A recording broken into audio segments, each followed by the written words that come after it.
Good afternoon, everybody, and Happy New Year. So welcome to the next GradCracker webinar with CGI. CGI advertises their degree apprenticeships, placements and graduate opportunities on GradCracker and has been working with us since over 8 years now. It's been 8 years, Mark, can you believe that? So CGI is one of the largest independent information technology and process firms in the world. They have supported over 200 satellite missions into space. They have defended against 43 million cyber attacks on security and intelligent networks, and they also work with some of the world's leading banks. So today we're going to meet Mark and the grads and find out more about CGI, what they do and what you could do if you joined them. So Mark, if I can start with you, if you could give the audience a bit of an idea about your role at CGI and what the company does. Thanks, Carla. So yeah, I'm Mark East. I work in the early careers recruitment team. So my role, I look after our kind of recruitment of all things early careers. So we have graduates, industrial placements and apprentices. And I look after the kind of recruitment side of that. So finding the right people, bringing those people in, assessing them and then bringing them into the organisation really is kind of my remit. And what we do as a company, so we often say we're kind of the biggest company you've never heard of. So we are a very large company. We specialise in kind of systems integration, software development, cyber security. So lots of interesting and fascinating things, but all going in the background. So nothing on your kind of Currys shelves or your supermarket shelves. So that's kind of what we do. We specialise in the yeah, I'm sure we'll get into a little bit more detail about kind of the specific roles and things in a moment. Yeah, perfect. Thank you very much, Mark. So what we're going to do now is just glide on and go through to the graduates and meet all the graduates at CGI. So I'm going to start with you, Esther. So could you introduce yourself to the audience, what you do, where you went to university, and yeah, your role title at CGI, please. Yeah, cool. So hi, everyone. So I'm Esther. I studied at the University of York, where I studied business management. I joined CGI September 2020, so a year and 4 months I've been at the company now. I work in the project management office, or the PMO, where I sort of like manage the finances for a large program. It's like a global program where the client's HSBC, which is really cool. And then did you want a fact about CGI as well? Yeah, give us a fact, yeah? Go on. Okay, so a cool fact about CGI is that 90% of people who work for CGI actually have shares in the company. So we're all members of CGI rather than employees. So that's quite cool. That is really cool. So what does that actually mean then? So do you get a say in how the businesses are run? You know, tell us a little bit more about that and why it benefits you. So being like a member of the company means that you sort of like you own it as well. So everyone sort of like works towards a common goal. Rather than just sort of working for the company, you're like working for like the greater good of the company as well, which is, yeah, that's really cool. So positive. Thank you very much, Esther. On to you, Jack. So your role at CGI, where you went to university, what you studied, and your exciting fact. Yeah, so my name's Jack Beale. I studied computer science at Coventry University. So technically speaking, I believe I joined CGI way back when in 2019 as industrial placement student. So I sort of did a sandwich degree and had a year out and joined then. And then they clearly liked me enough to let me come back. So then I came back in 2020, 2021, sort of on the cusp, I think. And yeah, this is my second year now as a grad. Oh, an interesting fact, that was the other one. CGI have offices in over 40 countries. So as Mark said, we're the biggest company we've never heard of, but it's not just from the UK, we're a Canadian company originally, and we're quite a global presence. Okay. Thank you very much, Jack. Will, last but not least, same questions. Hi guys, I'm Will. I studied physics with nuclear astrophysics at the University of Surrey. I joined as a grad in September 2019, so I've been 2 and a bit years. I've just finished the grad scheme. I work as a junior infrastructure engineer, so how we deploy code and config to lots of computers essentially is what I do on a daily basis. And my interesting fact is that recently a CGI member in Finland drew the greatest snow drawing recorded in Finland at 160 meters wide. How did they draw it? I have no idea. I think, well, he had some volunteers. They say there was 11 people doing it, so I suppose a lot of long nights would be my guess. Oh, I'm going to Google after that. I knew you were going to Google. It's really pretty. have a nosy. Mark, we need to get that on your hub. Mark, I'm not forgetting your key facts, love. Go on, entertain us. Yeah, so my key fact. So we do lots of serious things as well as snow drawings at CGI. So over 43 million cyber attacks on our military and secret service infrastructure every day. I can't believe there are that many every day, but we block them. So some really important stuff going on. Quite scary, is that? But at least you're there keeping us all safe. That's the most Absolutely. important thing. Well, cleverer people than me, but yeah, absolutely. No, never. So what we're going to do now is keep with you, Mark, if that's okay. Can you just tell the audience that are watching the opportunities that you've got open and currently live on GradCracker, please? Can you tell us a little bit more about those? Absolutely. So we've basically got a few different routes that come under our early careers entry. We have graduate opportunities, industrial placements like Jack came through, where you come in for a year. We do have apprenticeships as well, so degree apprenticeships where you study for a degree whilst you're working with us. Under each one of those, there's basically two flavours really. So we've got technical roles and then we've got business roles. So we have kind of overarching umbrellas within those. We've got technical graduates, business graduates, technical industrial placements, business industrial placements, and then the same for the degree apprenticeships. And really kind of what you do underneath each of those. So you've got your technical is going to be your software development, your testers, your coders, cybersecurity, etc. And then you've got people like Esther working on the business side, doing much more kind of client-facing PMO, so project management and business analysts, data analytics, and that type of thing. So that's kind of all of our stuff that's out there at the moment, all open for applications at the moment. So there's a couple of misconceptions that I want to kind of clear up. So I know you've got your kind of your two streams, your technical and your business stream, but you will accept STEM students for all of them, won't you? Absolutely. Yeah. We've had some fantastic people from across both sides. So computer science students going into the business side and non-STEM going into the technical sometimes as well. Yeah, perfect. And then I know at the moment on GradCracker, so you've got 2 internships and 2 graduate opportunities that are open, but that doesn't mean that you're looking for 4 grads and interns, does it? You recruit massively. I know Matt recruits massively because you're a nightmare to get hold of because you're doing assessment centres. So how many positions, I'm named and shamed now, how many positions are you recruiting for in total, Mark? So the exact number right now is 276 positions we're going to be bringing in across this year. So we've been open since September. So thankfully we had a busy period before Christmas and we've got some of those done, but 276 in total will be joining under that umbrella. Brilliant. But when before Mark started this campaign, you had long hair, didn't you? Like, oh, it was flowing, it was absolutely. Just, yeah, I look like Joe Wicks before this. L'Oreal advert. I had another question. Is it, and your start dates, are your start dates all September now, or do they differ? They do differ. So industrial placements all start in the summer for obvious reasons, because they're doing that year placement with us at the end of the university year.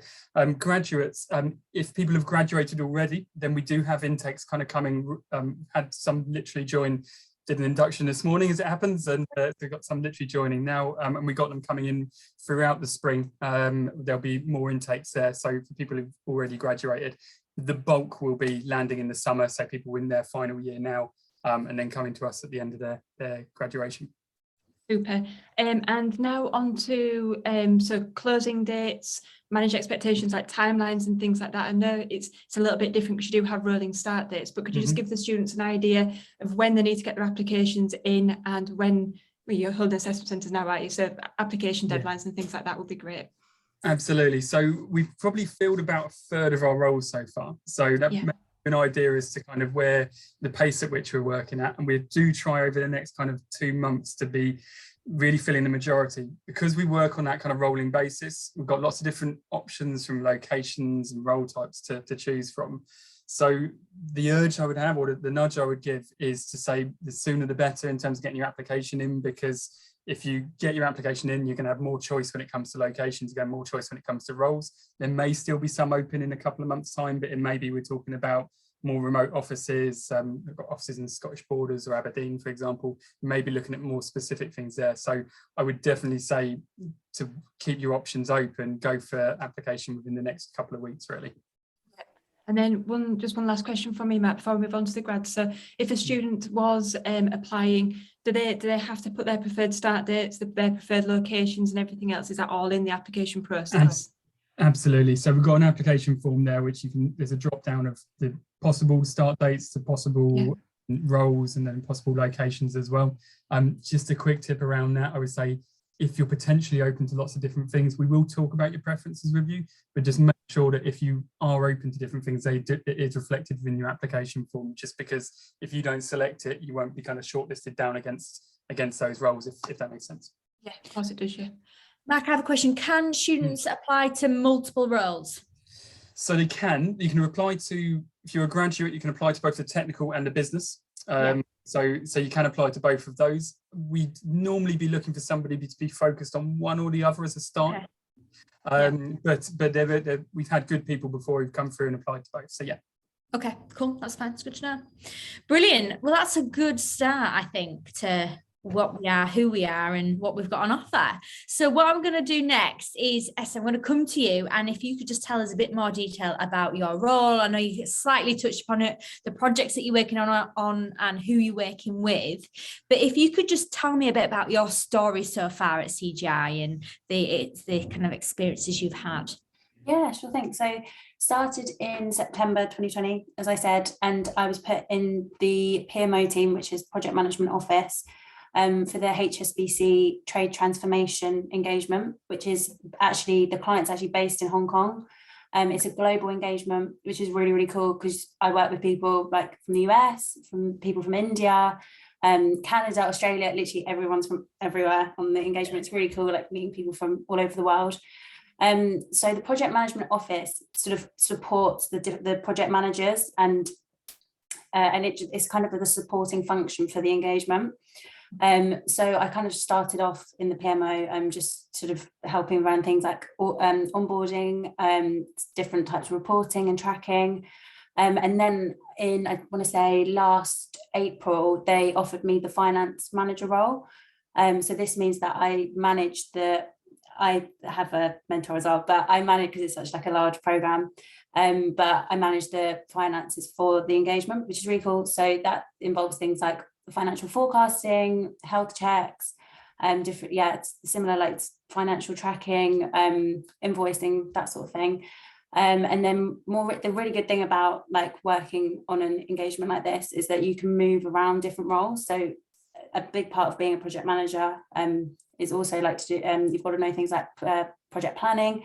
So I've also been able to help like another member in my team who's like the project planner. So I'm kind of like learning all these different skills to eventually hopefully become a project manager in the future. Not yet, but in the future. But it's really good like to learn all these different skills and then eventually sort of like move on. But yeah, so that's what I do at the moment. So is that an obvious route for a graduate to become a manager quite early on in the so it's kind of weird. So the role is finance manager. So that's what I do, but that's more because that's what the role is for on the engagement. But I do have like a really good mentor who helps me like when I don't know things, or if like I need help with something. But no, it's just the title of the role more than like actually being like the manager. Yeah. Yeah. So in terms of going to your mentor, because that's something, an area which is quite good to talk about, for someone looking in and thinking, do I want to work for CGI? What support do I get? What's the kind of training angle on it? So tell us a bit about your relationship with your mentor and how that works. Yeah, so I have a really good relationship with him. So he used to be the finance manager, and then he sort of transitioned into the PMO like manager of like the entire PMO. So he's like literally been there the entire time. We've got a whole training schedule in place where we've written down everything that I need to learn, and then sort of my progress with each thing. We have a call pretty much every day where we just sort of see how I am, like see what I'm like priorities that week, if I'm struggling with anything, if I need help with anything. He's really been really good. And also like a lot of, in terms of not like a direct manager, the other grads, especially in like years above, have also been really good mentors as well, because it's quite an intimidating thing, like coming into a big company, but like having someone there your sort of age and like helping them, and like them helping you with things like your timesheet and like where the member like benefits and stuff are, like from their actual experience, like using it, that's been really good. So like everyone like that I've met in the company has like been really supportive in that way as well. That's good. What advice would you give to someone listening to this thinking, you know, coming into this kind of role? Because you've said quite a few bits here that sounds quite overwhelming. You know, you're speaking to people across the world, you know, it sounds like you're handling some important things. You know, what advice would you give to someone that's considering applying for CGI? Honestly, I think my biggest piece of advice is just like say yes and be willing to like try loads of different things. Like I don't think I'd have like been able to experience loads of different things if I haven't showed that I'm really willing to do it.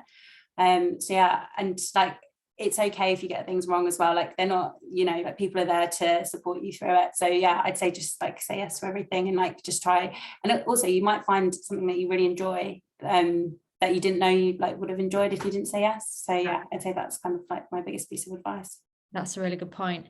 And in terms of, you know, your team and working with people across the world, how would you find that? And how has those experiences been for you? Because I can imagine once it's daunting, but like you say, super exciting to speak to different people across the world.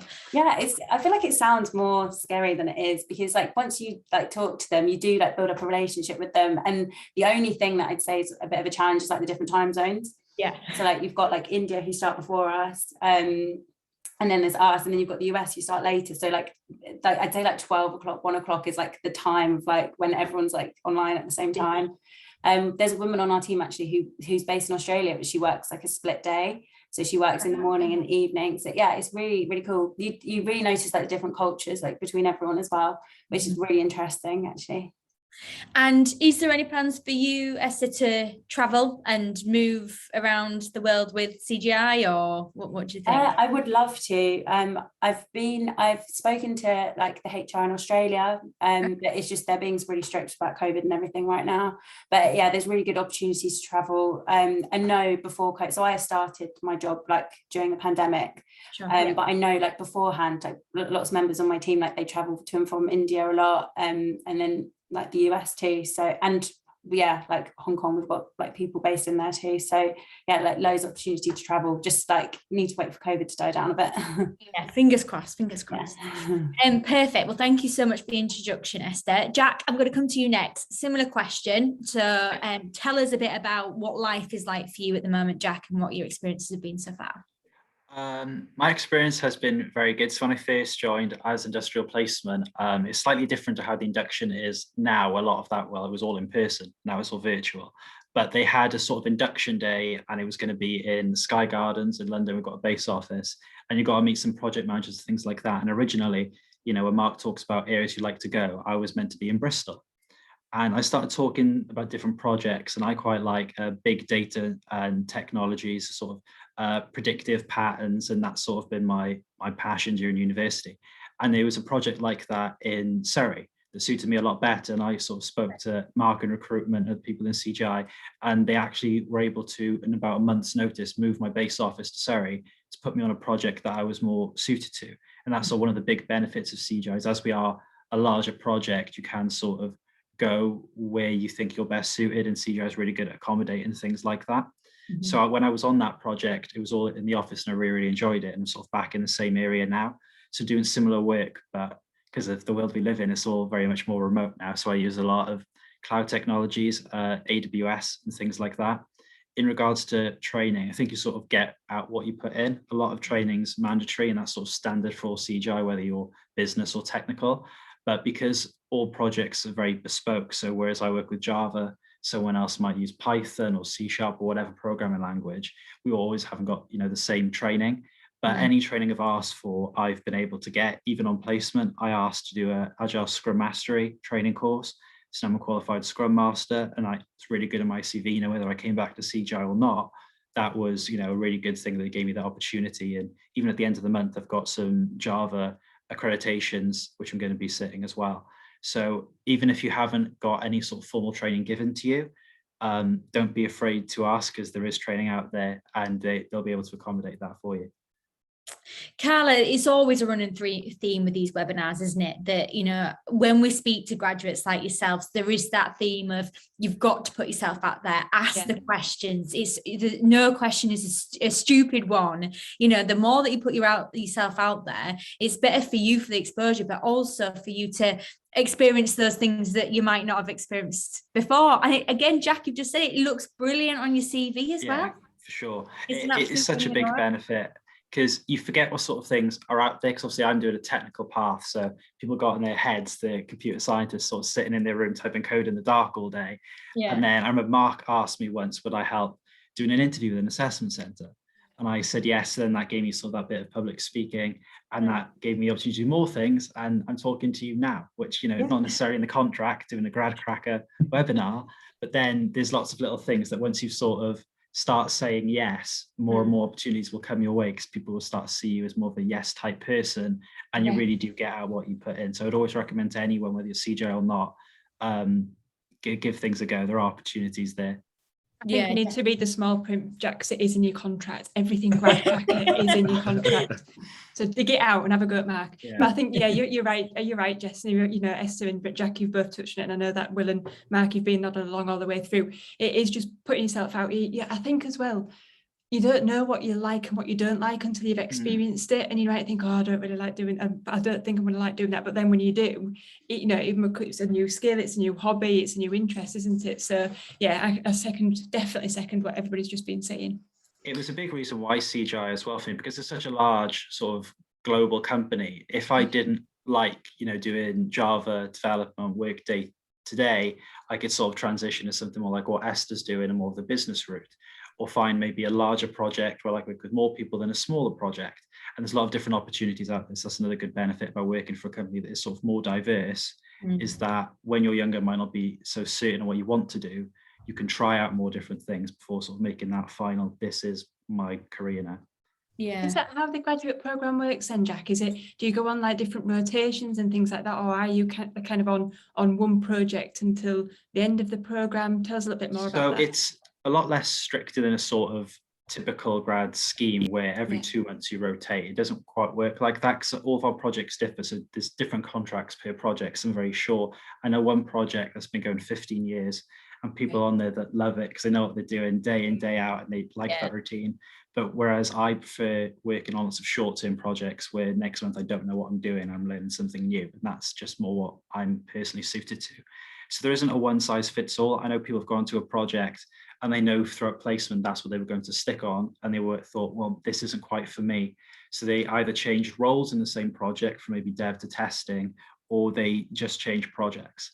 CGI can accommodate things like that. So it's optional. It's very, very flexible in regards to what you're doing throughout placement and when you come back as a grad. Sorry, just one thing, I know I'm being naughty. How did you come back as a grad then? So obviously you did really, really well during your internship. Did you have to go through any type of assessment to come back as a grad, or was it just like, yeah, you can crack on?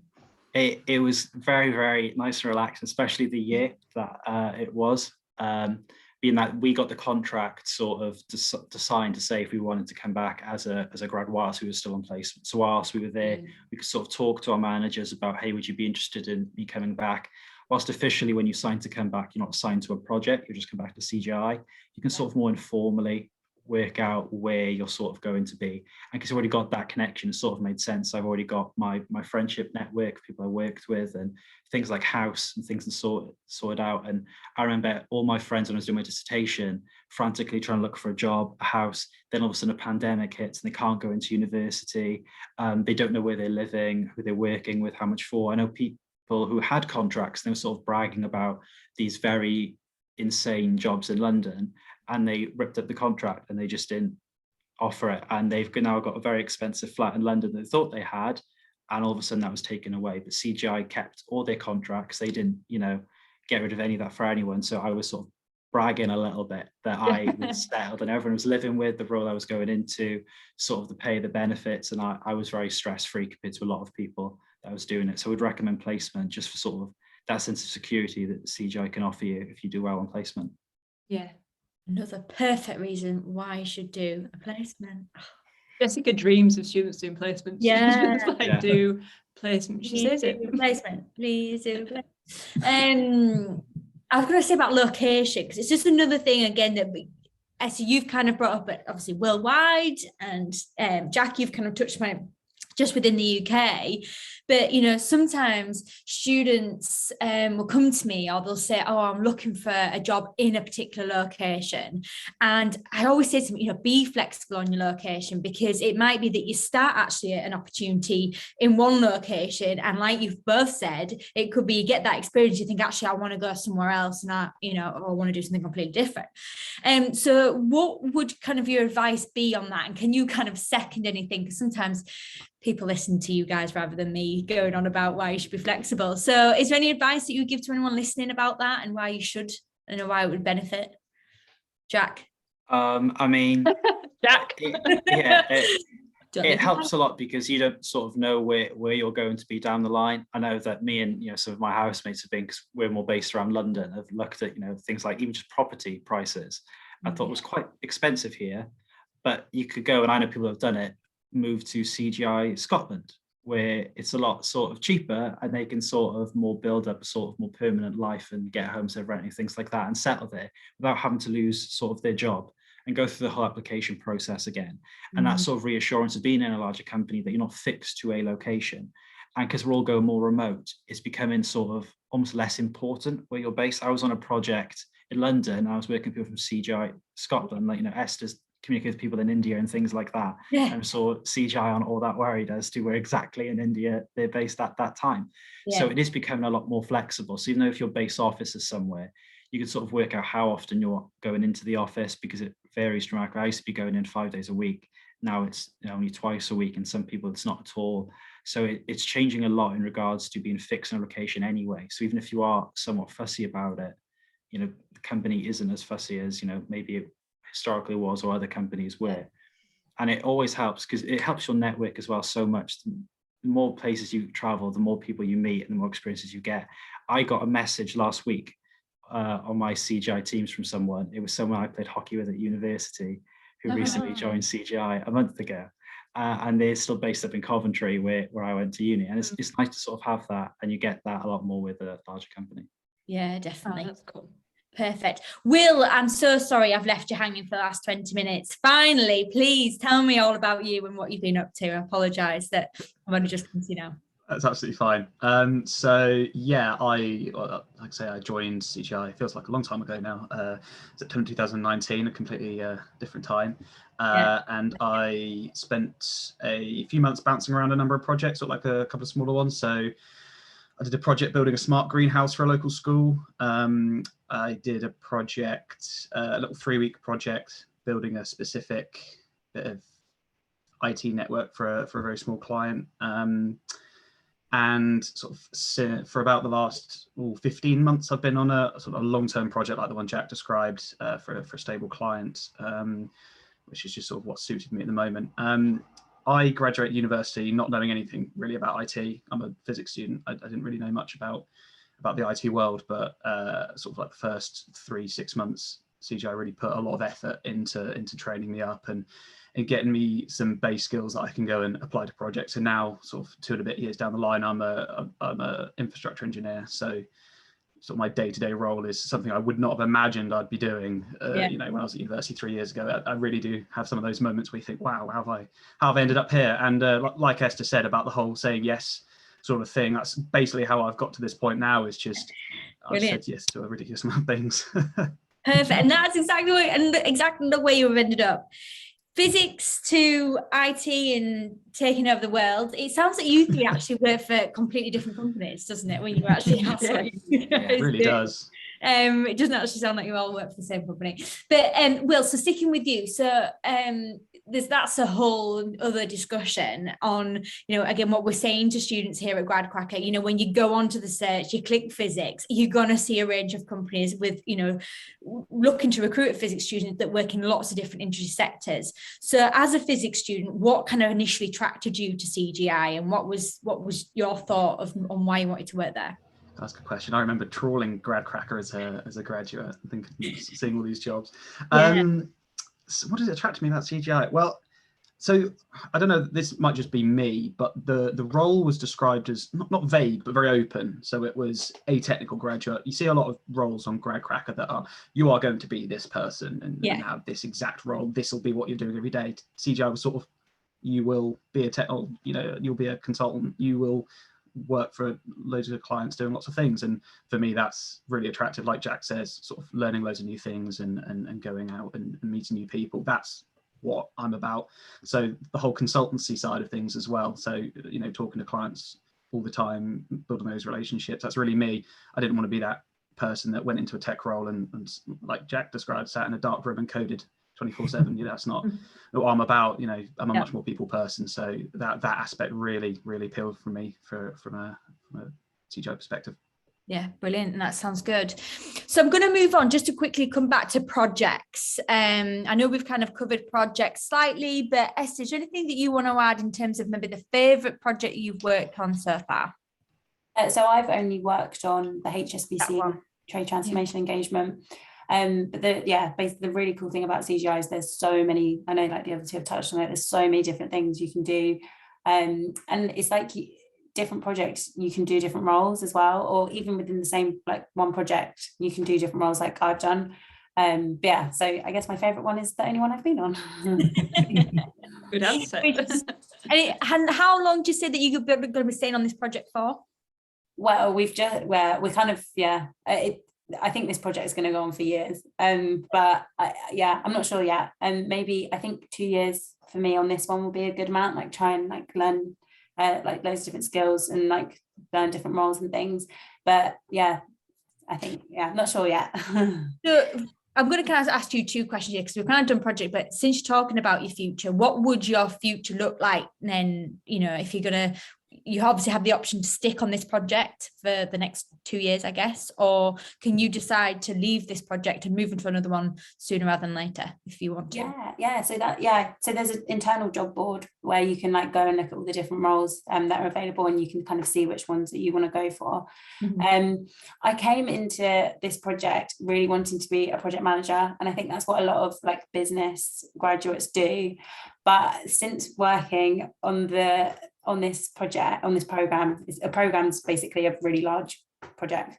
I've kind of realized that I would actually want to like diversify a bit and maybe learn a bit more of like business analysis, maybe become like a tester for a bit, just to sort of like broaden my skills, because I think the best project managers, and that eventually I probably want to do that, but I think they have all of those skills, then they have all of that knowledge of the different roles. So I think that's what I'd want to do, or even stuff like bid management. I think that would be a really cool thing to do as well. Haven't really decided yet, but I think more like breadth rather than depth at this moment in time. Yeah, exactly. Yeah, that's good, especially this early stage of your career, in the grand scheme of things. That's a good attitude to have. Jack, coming back to the project question with you, favorite project that you've worked on so far? Probably my current one. It's my third project and it started in early December. It's quite a small project. There's only 6 of us. I knew everyone because it was a mix of the other 2 projects I worked on, so I already had quite a good relationship with everyone. And I think the management put the team together because of how well we all got on with each other, because we would get on outside of work as well as in work. And it's a really good mix. There's 3 sort of junior developers. So myself, one other who's got 1 year experience than me, and someone called Matt, who I'm buddying and sort of mentoring because he's a brand new graduate, and 3 more senior people. So we almost get like one-to-one help on tasks. And one of the senior people isn't doing any coding work at all. Their role in the project is purely just juggling us. So whenever we're stuck and need help, he just comes to us and helps us out. We've always got one port of call that's more or less always available. And that's really, really good. So the project is essentially, clients getting work out of it. From our perspective, it's just a training project, working out how work should be done properly, as opposed to just getting out the door to a client, which is a really sort of nice and refreshing experience. And to have that smaller group with such a mix of abilities and finding really, really useful. I bet that's quite nice to have that relationship with this client as well. How does that work? Do you kind of have meetings and things with them, or how does... it's a different client to what we usually do. Most of our clients are more based around London and sort of where I am, but this client's based a lot further away. And because it's a new client, I think we're a lot more cautious, and there's a lot more conversations going on with them, because we're trying to build up more of a rapport with them than an outstanding connection.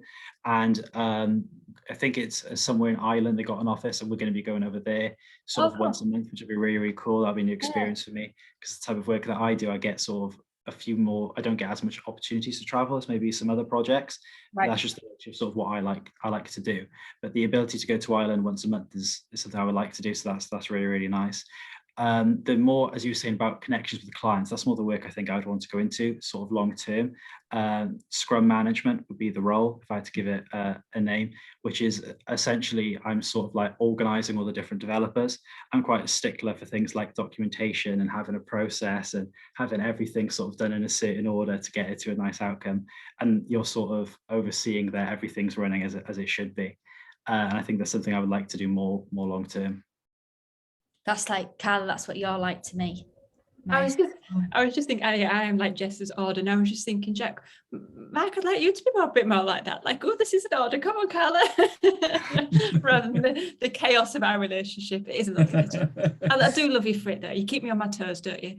I know. I don't know what I'd do without you and Jessica in my life. I'd just have a normal existence, to be honest with you. What was I going to say? All about futures. See what I mean, Mark? See what I mean? What was I going to say on a live webinar? Esther, because I asked you about your future, Jack. I'm just going to quickly ask you about yours. What's your future looking like? Do you have a 5-year plan? So I'm hoping to go for a promotion panel sometime this year to take from a trainee to a junior software developer.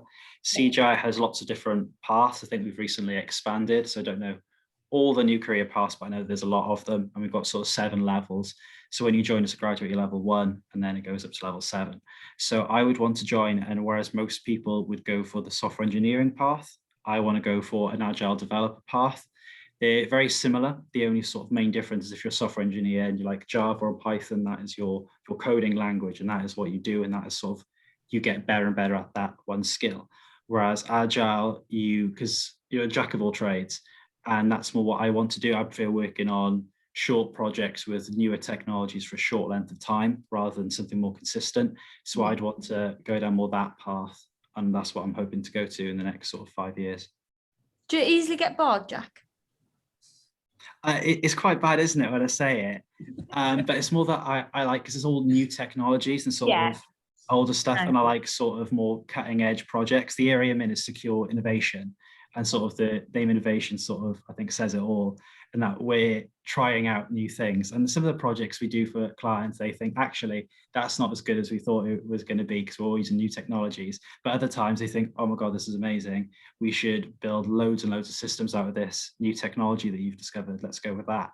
And it's really nice to sort of be a lot more inventive and creative with how you're working than a set process that people have done for years and years.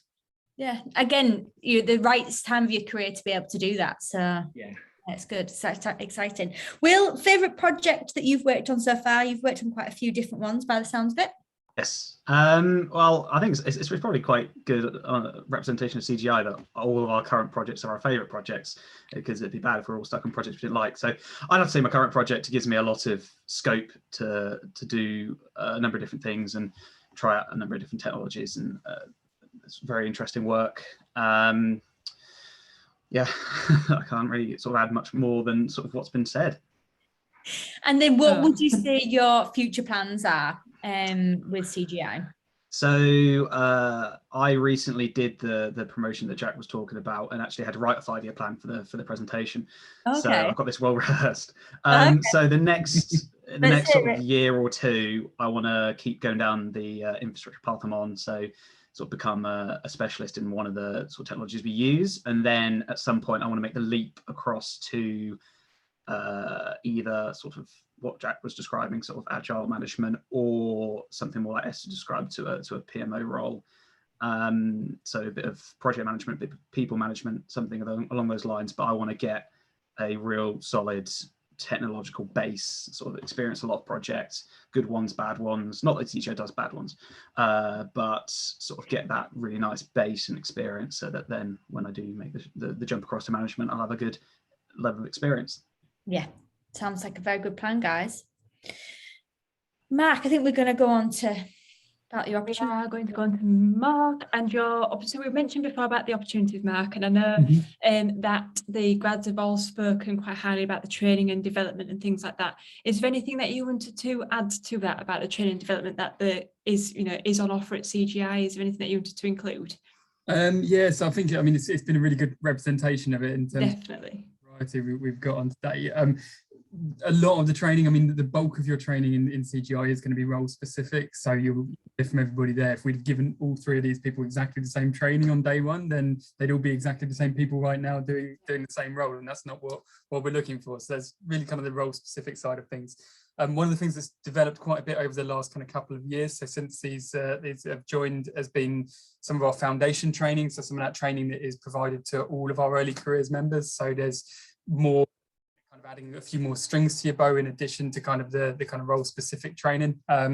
And we've also got something we call our student Kickstart initiative, which isn't specifically training in the sense that you're not sitting down and being taught things within that. But basically what our student Kickstart initiative is an opportunity for the early careers members to work on a kind of project alongside their day-to-day project, much smaller usually, alongside other early careers members working on something could be completely out of their normal ballpark. It could be a CSR related activity. We've had a group who did brilliant work on getting more young female students into STEM subjects at school level. Had some doing more technical stuff. So there's a group at the moment working on a chatbot for our website and all sorts. But the idea of it is it's making sure that even if you're on a project, you've focused on that, you've got something else you're learning at the same time, and that kind of practical learning that goes alongside it. So yeah, quite a lot of the kind of training comes from that type of thing as well, really. Is that a mixture of your interns and your graduates, or is that just the graduates who are allowed to join those? It's a mixture of both. So yeah, our industrial placements have done it for a few years now, and it's right out there for all of our graduates and industrial placements now. Perfect. And if you were to offer a student, so after watching this webinar, they're excited, they'd get in and put their application in, you say yes, Mark says yes. Do you keep in touch with them before the start? What are your plans there to make sure that they are okay between you saying yes and the start date? So we've got our kind of recruitment coordinators within our team. So I've been myself, or got some fantastic, Anna and Tracy will become very familiar names to you should you be offered and accept. So they're there to be kind of at your beck and call if you need a phone call about anything, if you just want to check in, etc. That's that side. Something that's been developed literally within the last year now has been our early careers portal. Now that's a portal which basically is something that you're going to have as a dedicated one-stop shop really for pre-assessment centre, post-assessment centre and post-offer. And the idea of that is based on your login and based on what location you're going to, whether you're a graduate, whether you're technical business, there's all dedicated information in there for you, introducing you to key members of your team and all that kind of thing, all within kind of one portal, which is just for those people who've accepted an offer and are going through that process there. So lots of information kind of getting added on that during your journey in. So you've got kind of two ways really. You've got the soft side, speaking to our team, or you've got the portal there if you just want to have a look in and start to swat up on what you're going to be doing. Sounds interesting. And from a starting point of view, Mark, is it going to be, I know it's all changed all the time, but are we thinking it's going to be of hybrid start, virtual? What's the plan? Hoping. Fingers crossed. So we're going to be more physical inductions. So when the actual inductions themselves by the summertime will be physical. The people we've just brought in, so induction this morning was all virtual for obvious reasons. But hoping if things kind of get back to normal, we do miss that side. I think the social side and kind of getting to meet people is really important. You'll hear from all three of these they're saying about the networking, and that side was a draw of working at a consultancy, and we don't want to lose that. We don't want to be all remote.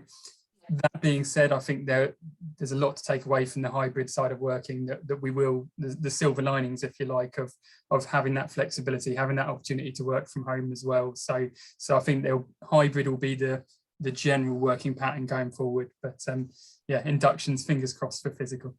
Fingers crossed. I'll keep them tight across for you. And what is the application process looking like now? So I know you mentioned it being virtual, but just take us through the steps. If it's different from degree apprenticeships to your interns to your graduates, but what does that look like? Absolutely. So it's all, we try and make it nice and straightforward because we know people will be applying for a few jobs and going through this process. We don't want to make too many hoops to jump through. So in terms of kind of the initial stage, you've got an application form and you've got a CV to upload. Application form, my tip just around that part is that's a really kind of key differentiator for us on initial candidates. So as we're looking at why do you want to join CGI? So big, broad questions. Why do you want to be a technical graduate or business graduate? And what are your kind of technical or business skills? That is, as a recruiter, that's the first thing I look at before your CV. I look at those questions because we're looking for those kind of key standout candidates there who stand out from the crowd, the ones who aren't just kind of submitting 100 applications and just seeing what sticks. So that's the application process. Off the back of that, we don't really do telephone interviews. We'll often have calls with the candidates just to chat through kind of what we're potentially having lined up for them, but we don't have a telephone interview as such. If you pass that initial screening, we will invite you into a virtual assessment centre. Assessment centres are very likely to remain virtual for us for the rest of the campaign. We want to keep things kind of the same throughout it. So virtual assessment centre is nice and straightforward in the sense that you've basically got 3 parts to it. You've got a group exercise, individual exercise, and a face-to-face interview. Yeah. The idea of those assessment centres is just getting to know the candidates. It's not an episode of The Apprentice. We're not looking to people to throw bus or anything brutal like that. It's nice and friendly. I hope I'll see some nods from Will, Jack and Esther. It's nice and friendly. And I imagine you doing anything not friendly, Mark. I think you're the friendliest person I've ever met. I can't imagine you sitting there going, "You're fired." You just be smiling. I haven't got the Alan Sugar look, have I? I try and have that string to my bow one day. But yeah, no, it's all just about us getting to know the candidates. But more importantly, we try and make sure the assessment centres are a chance for the candidates to get to know us, especially when you can't come into offices at the moment and you can't come in and feel the environment. I want people to know what it's like working for CGI, so we try and get that across as much as you can when you're sitting in front of a screen. And then off the back of assessment centres, almost all the time it's either an offer or not an offer. So it should be just that one kind of hoop to jump through. Every now and then a follow-up interview if we just need to kind of touch on a few things, or maybe we've got a slightly different project lined up. But it should be nice and straightforward from there if everything goes to plan, as it always does. always goes to plan. We've been doing it too long. So from CGI and specifically Mark's point of view at CGI, I want 2 hints and tips. One for the application form. Will was nodding away then about make it specific to CGI. So 1 hint and tip for that, and then 1 hint and tip for the assessment centre. So what do you look for? So application form.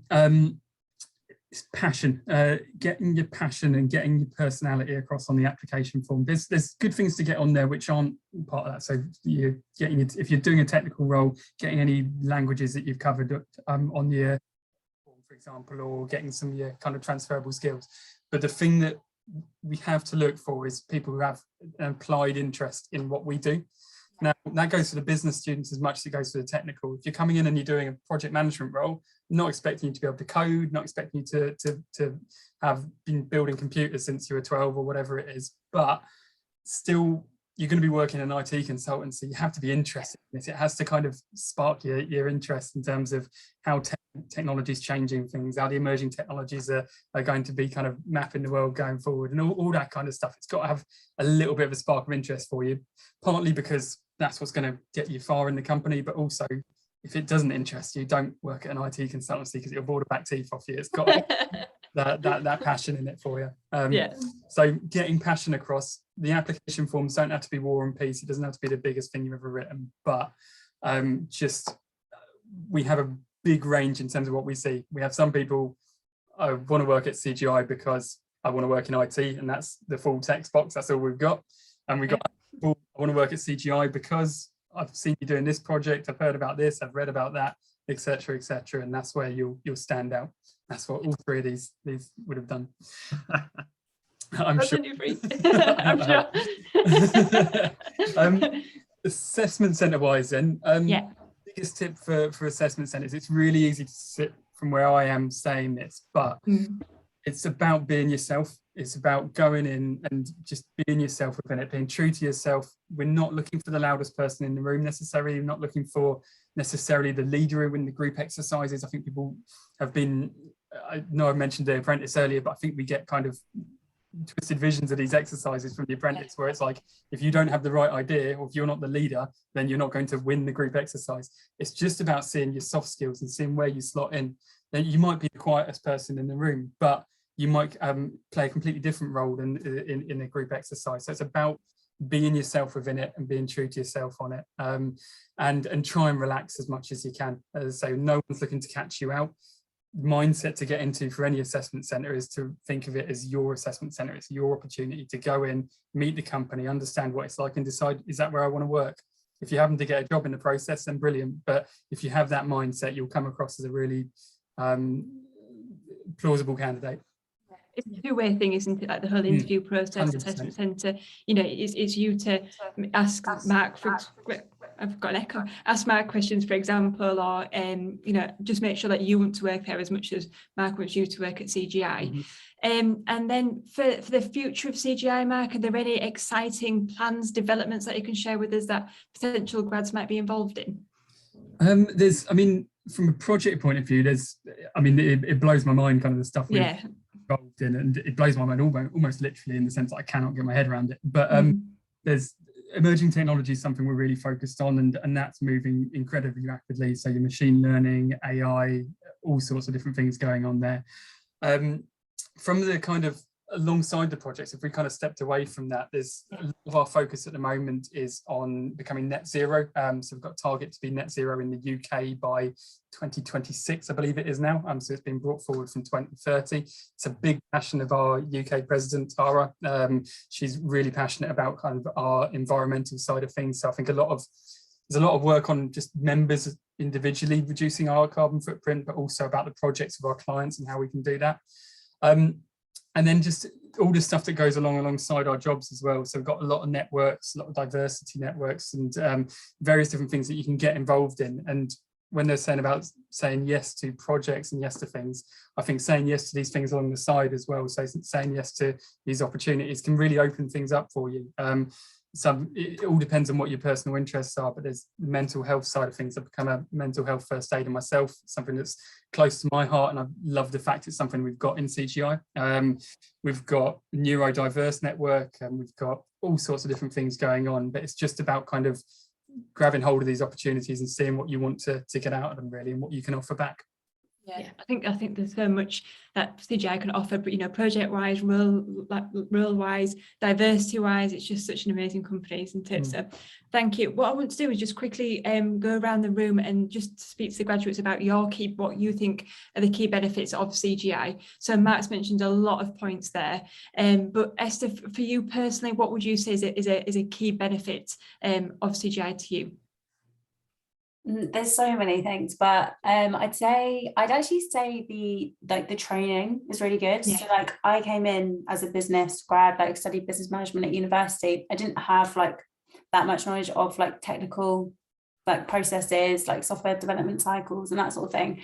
There's literally so much training. We had like 6-week boot camps, and we had like the Kickstart project, which Mark was talking about. There's a whole online learning platform where there's like loads of different courses that you can like do in your spare time. Yeah, I feel like CGI really invested in like improving you as like a person and like your skills and everything as well. So I'd say that's a really good benefit. Perfect. Thank you, Esther. Jack, on to you. For me, it's got to be the SSC, and that stands for the Sports and Social Club. Mark Smiley's probably one of the biggest advocates of the Sports and Social Club. Essentially, you put £5 a month into it, and then CGI matches that. So there's £10 a month that goes into this big pot, essentially, and then you can organise various events from it. So I was on CGI's Rounders team for a period of time. That was quite fun. We've done silent disco in the Shard, adult night at Shrek Adventures, axe throwing, you name it, you can basically organise it as long as you've got 6 people to do it. So you had Christmas parties and various years gone by, and that's a very big benefit, is the social side of CGI, that you know you can have fun outside of work as well as in work. It sounds more social in sports. I only had one sport there around, and everything else seemed a little bit more unsporty. That's just me personally. There is a basketball club and yoga and everyone else, but yeah, I prefer the adult night of Shrek adventures a bit more me. I really agree with that, by the way. I've been to like loads of the different SSC events. And we did like a darts thing at Flight Club. That was really good. And like Winter Wonderland, like really subsidized tickets. So yeah, I echo that, what Jack said. Oh, brilliant. Sounds really fun. Will, what would you say is the key benefit? Oh, so many as Esther. I really enjoy the SSC as well. We got like I think we were going to do paintballing, but COVID shut that one down. I'd have to go with sort of like the training, but like the trust that CGI offers you. So like when you come in as a young graduate, some companies I've heard from people I graduated with put sort of like kiddie wheels on you a little bit more, but CGI straight away we trust you, go do what you are good at, go do your job and we'll trust you to do it. So, I traveled a little bit all over the country doing different projects straight away, as soon as being thrown into the company. So there's no sort of micromanaging time right at the beginning, which I find really, really brilliant. And that's what I would say is a key benefit. I think that's a positive, isn't it? You can just get on with what you need to do, but then if the help's there, if you need it. Yeah. Mark, I was going to ask you a question. What was it? If a student now, so you've offered a student a position to start in September, they want to fill a time with something. So this isn't just to CGI, but anybody out there who's waiting to start at the graduate position or the internship over the summer or over in September, what would you do? Well, how would you say to best use your time? So would you say to do any online courses or do any soft skills like presentation skills, things like that? What would you say that you would suggest that they do?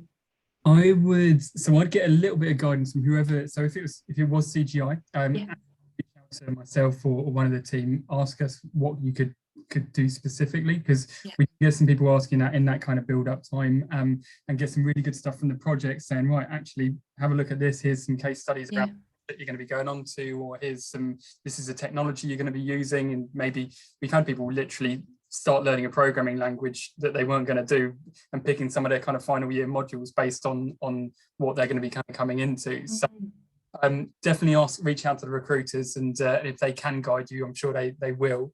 Otherwise, I would say, maybe kind of have a look at if there are any gaps, if there's anything that you see as your kind of development areas. If you, off the back of your assessment centre, let's say, we try and give as much constructive feedback as possible, and usually it's all kind of pretty positive. But if we do say kind of, oh, okay, maybe your presentation skills could do a brushing up on, or maybe there's a gap there, then absolutely maybe pick up those parts of it. But I would definitely kind of reflect on kind of yourself individually as to kind of where you could kind of fill in some areas, but try not to overstrain yourself, because your final year of uni is still important there. So I know we get a lot of people who are really hungry to impress at that time, but still make sure you're not kind of burning yourself out. We'll make sure you're trained up fully when you join as well. So focus on your final year and then start CGI with a bang in September. Absolutely. I don't have any other questions. Have you got any other questions, Miss Luck? I don't know, but it's great to hear that you do give feedback, Mark. So worst case scenario, if you wasn't successful, 100%. You would give feedback, which is really, really positive, which is good. Yeah, always ask for feedback, because if it's positive, that's great. And then if, like Mark said, if there are a couple of bits that you need to improve on, and then for next time, whether it's at CGI or somewhere else, but I think it's definitely worth asking for that feedback and to really move yourself and push yourself forward. Brilliant. Well, it's been another fantastic webinar. So thank you very much, CGI, for joining us today. As I always say, every Thursday at 2:00, the webinar will be live on the CGI Hub tomorrow. So make sure you tune in to take a look there, and make sure you get your applications in as soon as possible. On the application form, mention this webinar. That shows passion. That shows you've taken an hour out of your time. Everybody's really busy, so you've taken out your time to watch and listen to Mark, Esther, and Jack. So thank you very much, everybody, for joining us today. Next week, Jessica and I are joined by the engineering consultancy, Amy. So we'll hopefully see you then, but good luck for your applications, and we'll see you soon. And Will. And did I miss you, Will? Oh, sorry, Will. Esther, Jack, Will, and Mark. Sorry, Will, I do love you. Oh, that's fine. Thank you. We'll end it there. That was a perfect way to end it. I love you. My husband's not listening. Will, I love you. Bye bye, everybody. Bye, everyone. Thanks, Love you, Paula. Will. Thanks, Scrum. Bye Cheers, everyone. bye. Bye bye.